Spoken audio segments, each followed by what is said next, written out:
Vai has some pretty cool tricks up his sleeve, and I want to show you a couple of them. Now, I tend to stress being your own guitar hero, meaning not copying people too closely or else you're just sounding like a lesser version of them. So that's something that I feel strongly about, but I also think it's important to learn techniques and tendencies of your favorite guitar heroes, because it's kind of like going to a buffet. You want to pick out a little sample of this, sample of that, see what you like, and then build your own meal in the end. So I'm not going to show you exact Steve Vai licks, note for note. I don't think there's a ton of value in doing that, but I do think there's value in understanding how he achieves his sound so that maybe you'll get inspired to come up with your own sound, or just enjoy some awesome Steve Vai style guitar, because everybody likes that, right? So in that little intro there, there's a few things that Steve likes to do. Some of them are very specific, like this kind of thing.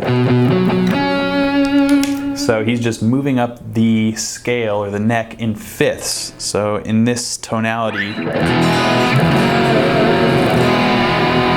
in E Lydian.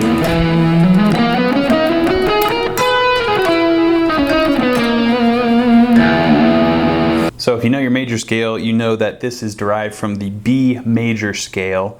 So I'm just starting on the root note B and going up that major scale in fifths.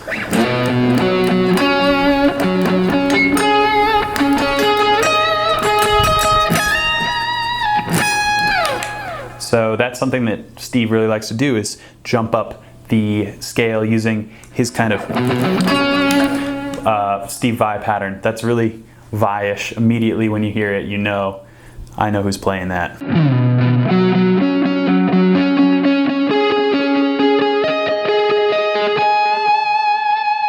So I'm just grabbing this root note and moving up the B major scale in fifths. And you can do it in any increment you want. You can repeat notes. There's no right or wrong way to do it. So it's all out of that E Lydian sound again.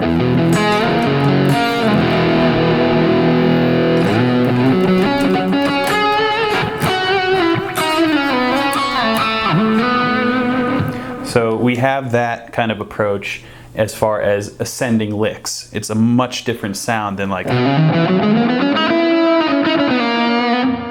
which I think is kind of more Satriani-ish. Vai tends to break up the intervals. So there's that tendency. Another thing that I did in that intro was this type of thing.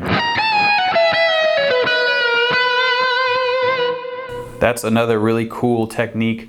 It goes back to a lesson that I did on advanced string bending, where you find a note and you end up bending to it immediately after hitting that note. So something like this. But what Vai does is he releases that note upon the bend. So instead of getting something like this, you get something like this. And of course, in that Lydian tonality,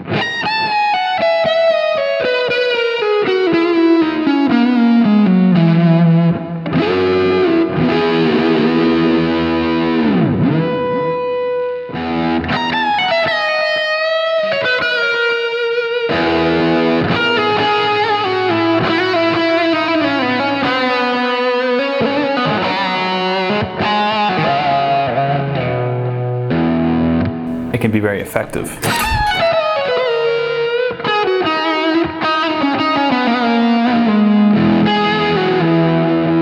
And I don't know where Vai got the inspiration to do something like that, but I think it could be inspired by some kind of Middle Eastern music, because I know he's very influenced by Middle Eastern and Asian instrumentation, because, you know, he was in a band with Frank Zappa, so he pretty much knows what every instrument sounds like and what its tendencies are, so he kind of converts that onto the guitar. And I think that might be where that technique might have came from, maybe like a sitar or some kind of thing like that. The next thing, as long as we're in this Lydian tonality, Steve Vai likes to use octaves, and not in the way that you might think. So there's this regular kind of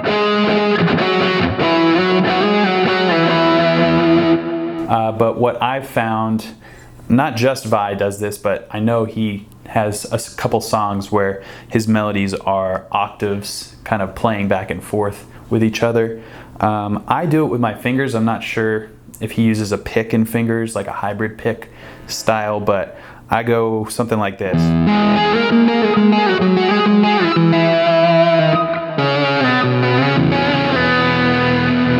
So he kind of pulls his octaves around.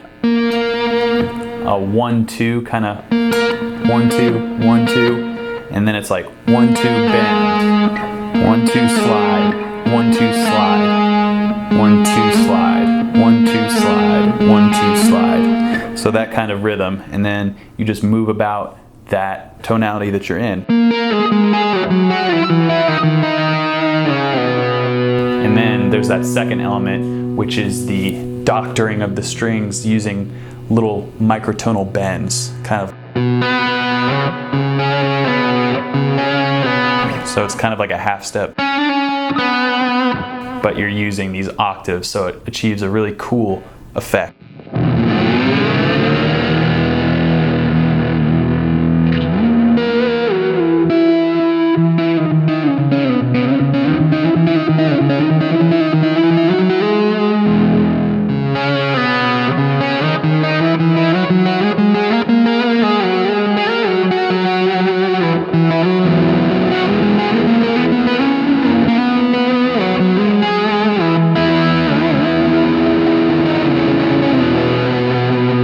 Super awesome. The final thing that I'll show you that Vai likes to do is, if you have a whammy bar, it probably won't work if you don't have a whammy bar, he has these really cool pentatonic runs that are spurred on by the whammy bar. So an example would be like,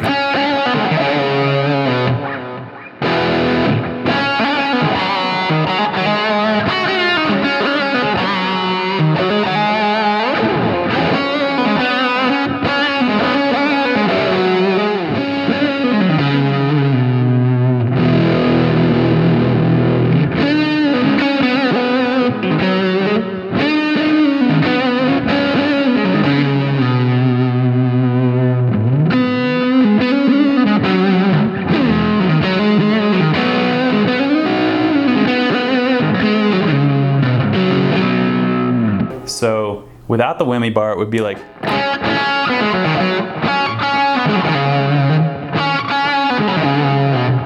But with the whammy bar, it would be something like this. So it's straight down that pentatonic. But as you can hear, Vai things start to happen when you get moving on that whammy bar.